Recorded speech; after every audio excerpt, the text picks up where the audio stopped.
Do you cry in the shower? Do you know why you cry in the shower? I know why I cry in the shower, and I cry in the shower almost every time. So I dread taking a shower because it tends to bring out feelings that I don't show outside of the shower because I'm very vulnerable. I've done a little bit of research about why people cry in the shower, and it's because it's a stress reliever. You're alone. The warm water brings out emotions in you that you can't really let out anywhere else because you're usually not alone. And even when you are alone, you just don't have that warm, comfortable feeling. I know that I can't say I claim, but I am very open and honest and raw and unscripted in my videos. So I'll share with you why I cry in the shower. It's because I'm alone. It's because I am estranged from my children for over 8.5 years now. And for some reason, when I'm in there, I know I can cry because nobody can see me. Nobody knows I'm crying. It's a very difficult thing for me because it just is so painful. So it's gonna sound weird, but I avoid taking showers as much as I can. And it sounds gross, but that's not it. It has nothing to do with being sanitary. It has to do with emotions. I mean, I just got out of the shower, and while I was in there, I cried the whole time. And I'm gonna cry here because I don't go by a script. I go by me. I be me. I know my son, who's 27, he got married the day that we moved away, of all days. I find out things about them in certain ways. I go about it. Sometimes I just chirp on it. I'll, do a little search for them to find things out. I want to know that they're doing well. I can say that it's been 8.5 years, so I don't know them. I don't know who they are. I don't know how they are. I have my ideas of how they are, and they're jerks. But I don't think about that. Um, I've done research and videos about estrangement, and you just lose touch with them, so you don't know them anymore, but that doesn't mean you don't love them and you don't think about them and you don't miss them anymore. But we moved 5.5 hours away, a whole state away, for our comfort and for their comfort, so they don't have to worry about bumping into us. My fiance also has an estranged son, an adult estranged son, so we kind of get it. There's a lot to get, but it's very painful to raise children and have them just poof out of your life for what seems like for good, and possibly for good. But anyway, back to what I was talking about, crying in the shower. I cry in the shower every time. This time was because, did we make a mistake moving away? And I know that they know we moved away. All it does is take an internet search and find our address. It's not difficult. So is that going to give them reason not to contact us? because we are far away, and well, I'm not going to drive 5.5 hours to see you because you're too far away.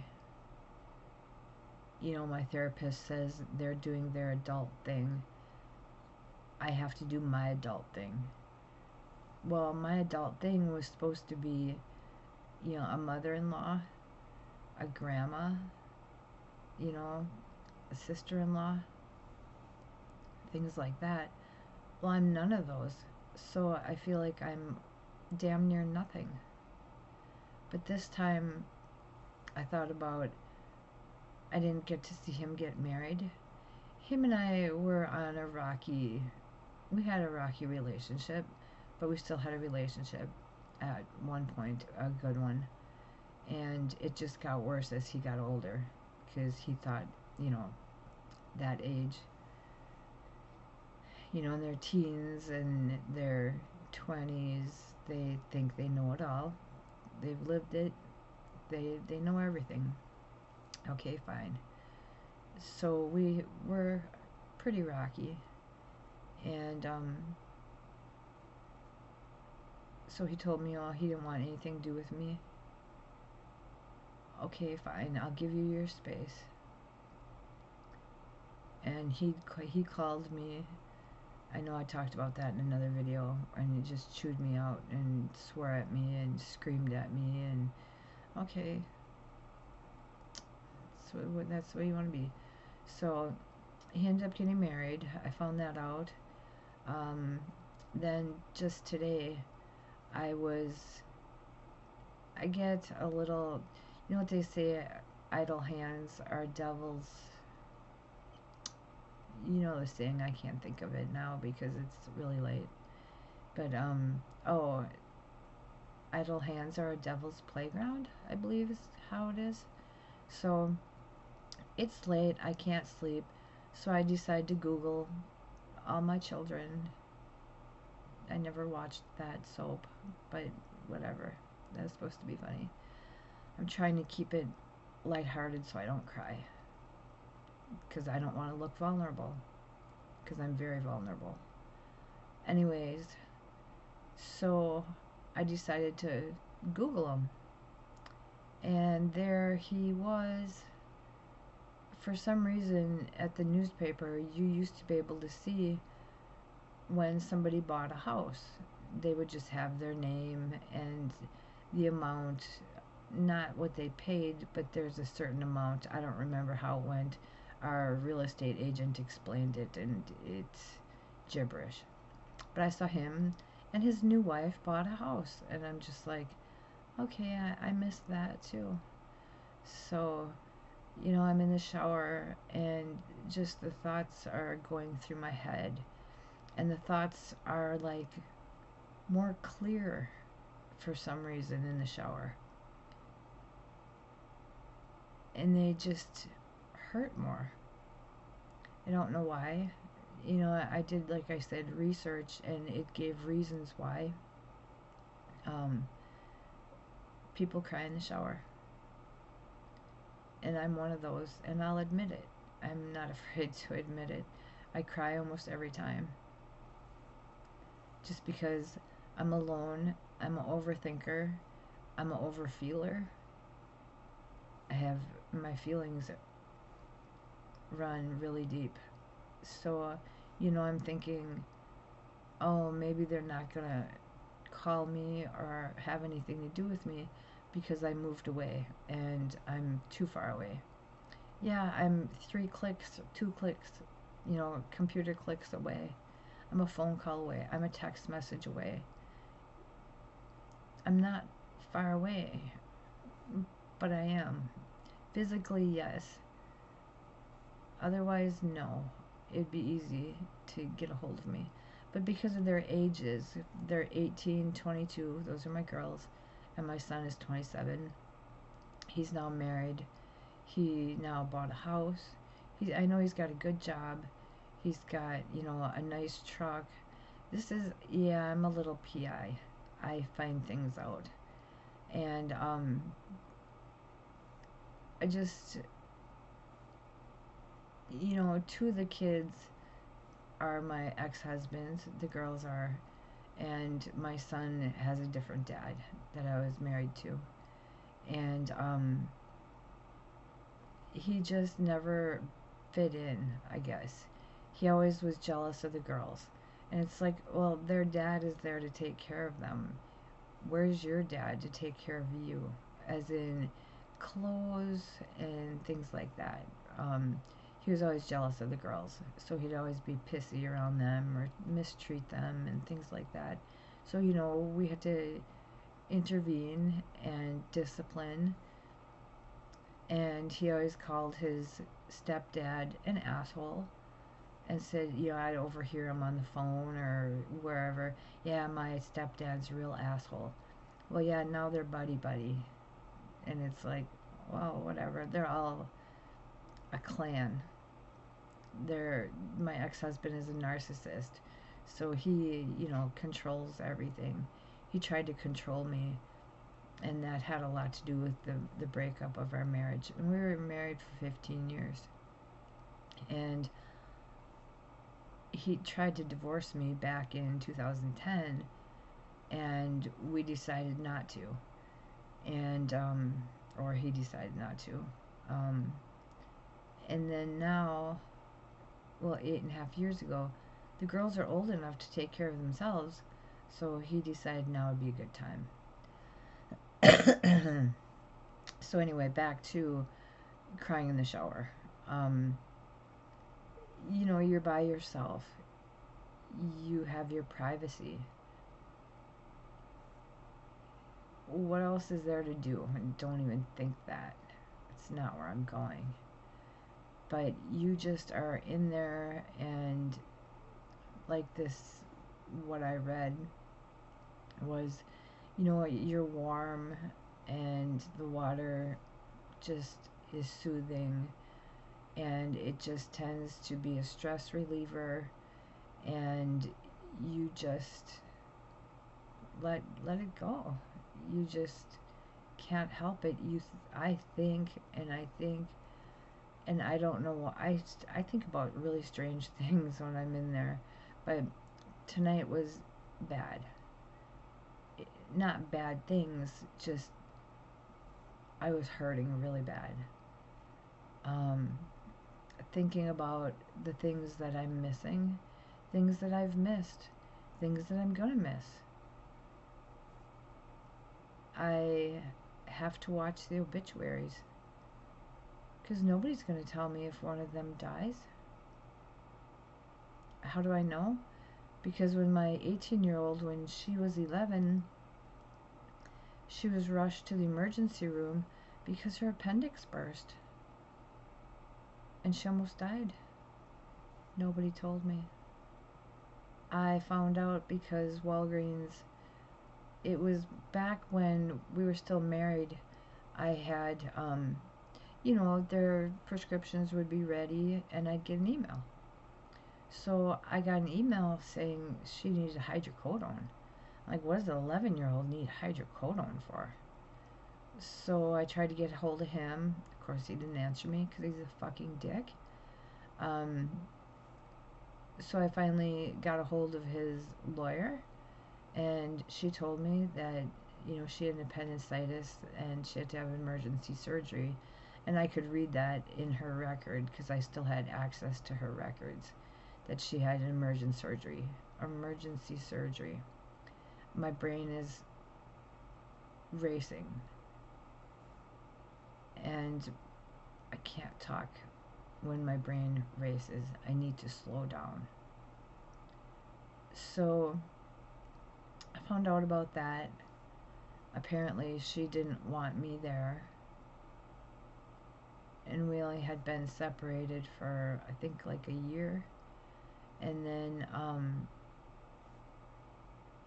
I got a couple years later, I got another Walgreens email. She was 14, I think, 15. Oh, she's on birth control pills. Well, yeah, I gave my son up when I was 15.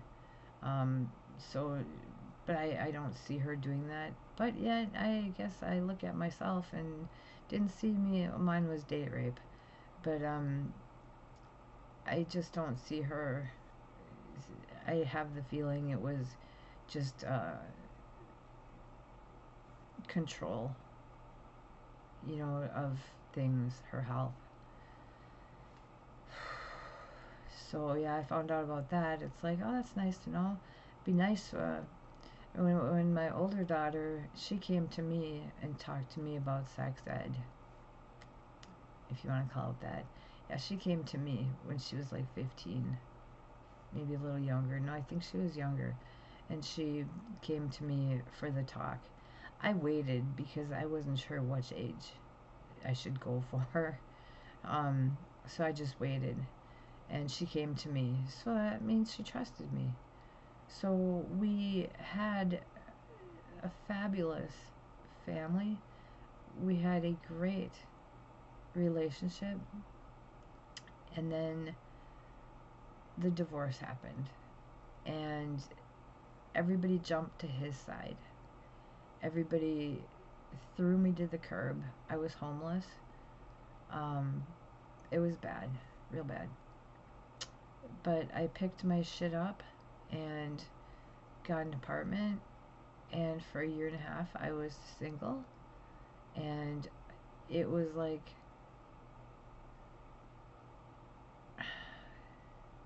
it was great. I was finally free. And not free of family and things like that. I just have never been on my own before. So it felt great. But then I met David, and we had a lot in common, and we're still together. I don't know how, because we want to choke each other all the time. Not really, but things are good. He's a great guy. I'm not just saying that because I know he's gonna watch this. I don't care. But yeah, back to I talked to him about crying in the shower. I didn't this time because I wanted to hurry up and get up here in my office and do my video while it was still fresh. But yeah, there's a saying of you cry in the shower because nobody can tell, because you don't have the water on your face and nobody can tell. Who the fuck's looking anyway? Never thought of that. But yeah, it's where you're just by yourself with your thoughts, and it's just so painful. You think about things that you don't normally think about. You think about things that are so painful. It's the only place, it's like that shower can handle your pain. And it's just a difficult situation. But I do it. And I don't shower often because of the fear of, what am I going to think about now? What am I going to think about what I miss? What am I going to think about them? About what they're doing? I hope they're doing well. I do wish them well. I did, like I said, research, and they said every 6 to 12 months to write them a letter. And I did just write them a letter. I'll never know if they read it. People say they'll come around. I didn't with my mom. Of course, she took their side. Her and my son both moved back to the town, or near the town, that we lived in. So they could all be close, they all could be together, they could all be a happy little fucking family without me. Yeah. I'm bitter? Of course. It's been 8.5 years. I can't believe it's been that long. I didn't want them to have my new phone number, but it was inevitable. I had to text them for certain things. our grave site. Um, People who have passed away that I saw, that I wanted to give my condolences to. I did a video about um, funerals and weddings and things like that. I'll put that in here. But yeah, do you cry in the shower? And if you do, why? That I would like to know. If you want to leave that in the comments, I'm really curious of why other people cry in the shower. If they cry in the shower for the same reason I do, it's a stress reliever. It Nobody knows you're doing it unless you tell them. It's brutal. I swear I cry harder in the shower, because maybe that's why I don't cry a whole lot outside the shower. You feel vulnerable outside. In the shower, you feel more